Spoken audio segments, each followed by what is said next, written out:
Today we've got a few questions that trip up 90% of people taking this exam, Right. and honestly, the traps are sneaky. Oh, they are incredibly sneaky. Like, you read the prompt, you think you've got it, and you just walk right into a conceptual pitfall. Yeah, so let's just jump straight into the first one. We're looking at BGP local preference, which two statements describe it. The options are A, it's advertised to EBGP peers, B, 100 is the default, C, a 0 drops the route, or D, it directs outbound traffic. Well, you see BGP, and, I mean, you immediately think about peering external routes. So, A, advertising at the EBGP, that just sounds instinctively right. You want to share your policy, right? Right, and that is exactly what the test writers want you to think. But local preference is like an internal company memo. Oh, so it strictly stays inside. Exactly.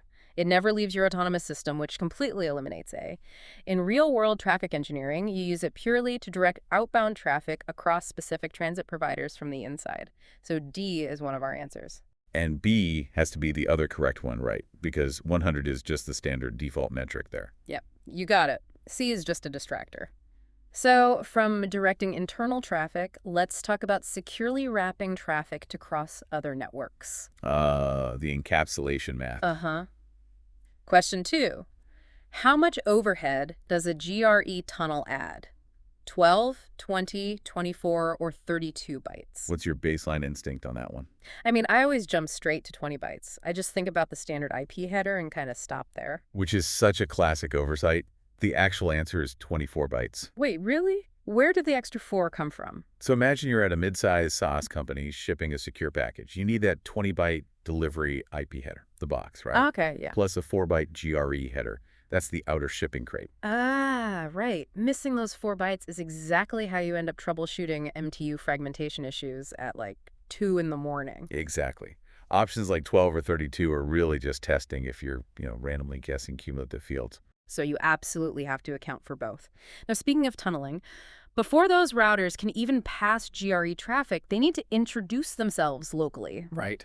So for question 3, with OSPF over a broadcast link, which 2 fields must match in the hello packets?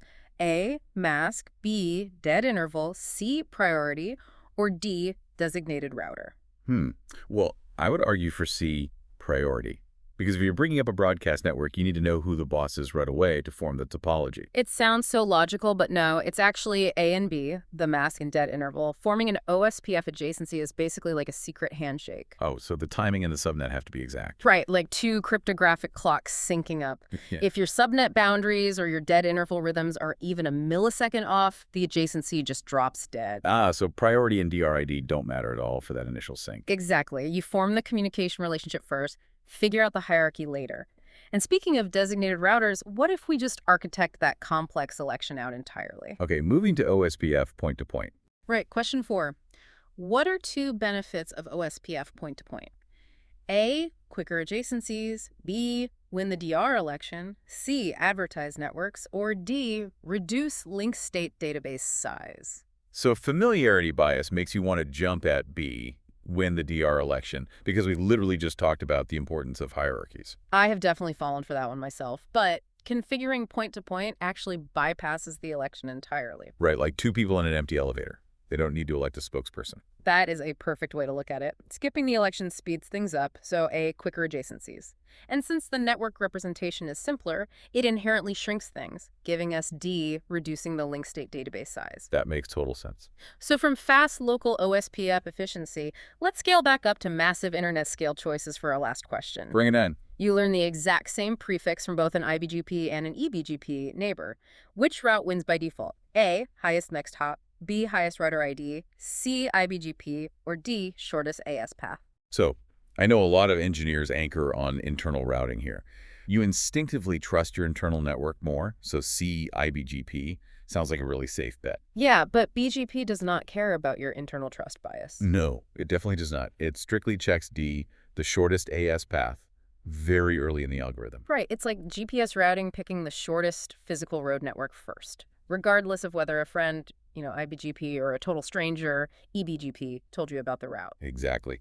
It's evaluating autonomous system hops before it ever looks at the origin. So stepping back from all these details, what are the big patterns we just saw? Well, if you remember nothing else, remember that encapsulation math requires exact precision. I mean, MTU issues are totally unforgiving. Yeah, and for me, it's that routing protocol efficiency is all about eliminating unnecessary overhead, whether that's bypassing OSPF elections or, keeping BGP metrics strictly internal. Which honestly raises an interesting question. If protocols like OSPF and BGP are already self-negotiating relationships to this degree, what happens to human network architects when every piece of infrastructure becomes fully autonomous? Thanks for watching. See you next time.